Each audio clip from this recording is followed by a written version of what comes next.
Well, I'm going to be working again today on a guitar project, and what I'm going to try to do today is make some custom purfling.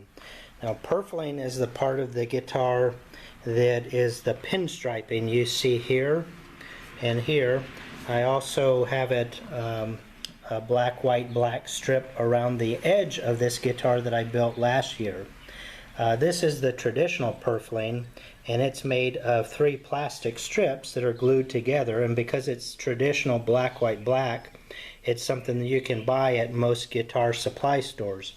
But for the guitar that I'm building this year, I wanted to do something a little different, kind of a custom project, so I'm going to attempt to make my own purfling.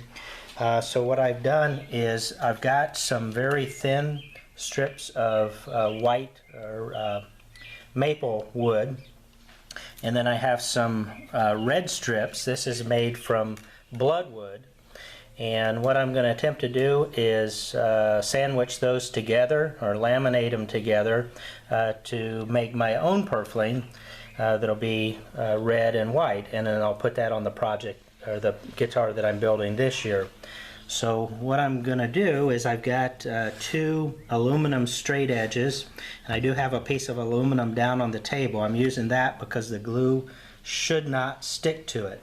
And then what I'm going to do is take 3 strips and put glue on one side of the maple strip, and then put the bloodwood onto that, and then glue on the opposite side of the bloodwood strip, and then glue the other piece of maple to it. I'm going to be using Titebond glue, and if everything works good, it should glue the wood together and hopefully not stick to the aluminum. So here goes nothing. I'll give it a try and get back with you and show you what I've got afterwards. Okay, back now, and it looks like that did work pretty good. I've got a piece that's glued together. What I did was I pushed the 2 pieces of aluminum together to form a clamp and left it in place for, I don't know, about 5 or 10 minutes.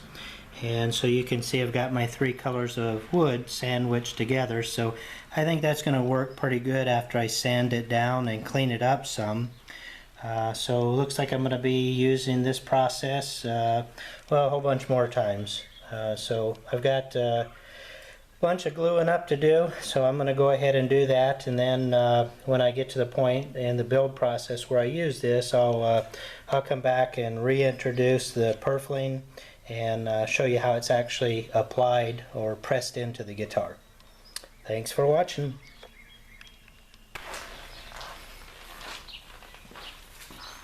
I think what I found is the best way to do this is to make sure I get a very thin and even bead of glue all the way down the first board or the first small piece of wood, and once I've got that bead of glue on there, to take a small brush and kind of smear that all over so I've got good coverage.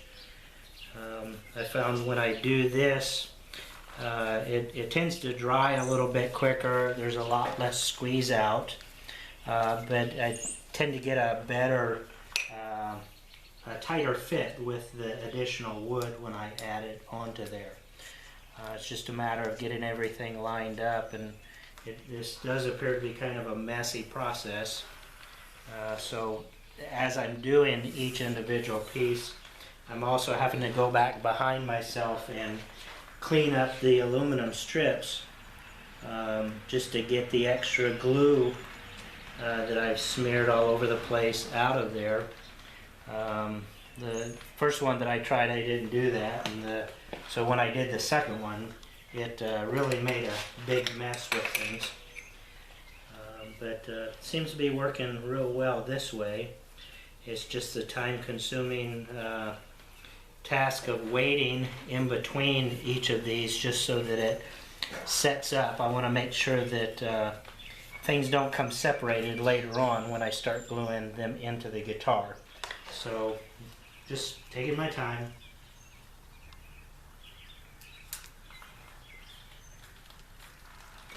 kind of a tedious process, but the thought is, you know, the purfling doesn't really serve any purpose on the guitar other than looks.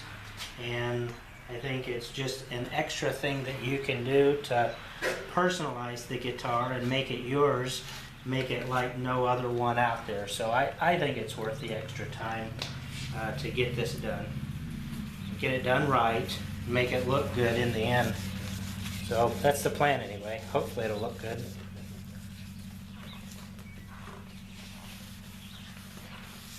And after I get the piece of wood glued in and kind of squeezed together, I'm going to put a little bit of pressure with some clamps to hold it in place. It really only takes about 5-10 minutes for this glue to set up really good, at least enough so that it'll hold. I found when I put the pressure from the clamps, it tends to bend the aluminum up, so I'm taking some bricks and setting on there, and that'll just hopefully keep everything nice and straight. So there's another one. We'll let it sit and wait.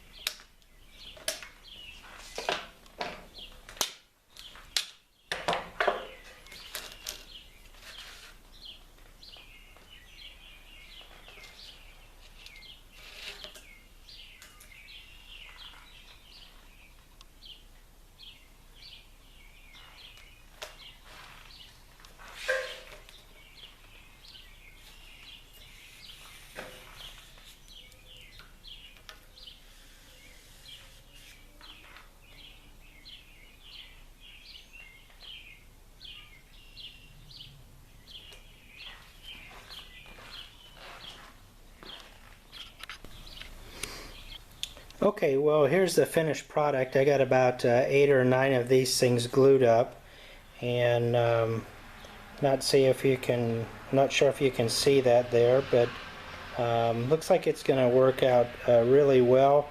This is still going to have to be sanded down and inlaid into the guitar, and so once it's inlaid and scraped down and sanded and finished, that color should pop out of there. Well, thanks for watching. We'll see you in the next episode.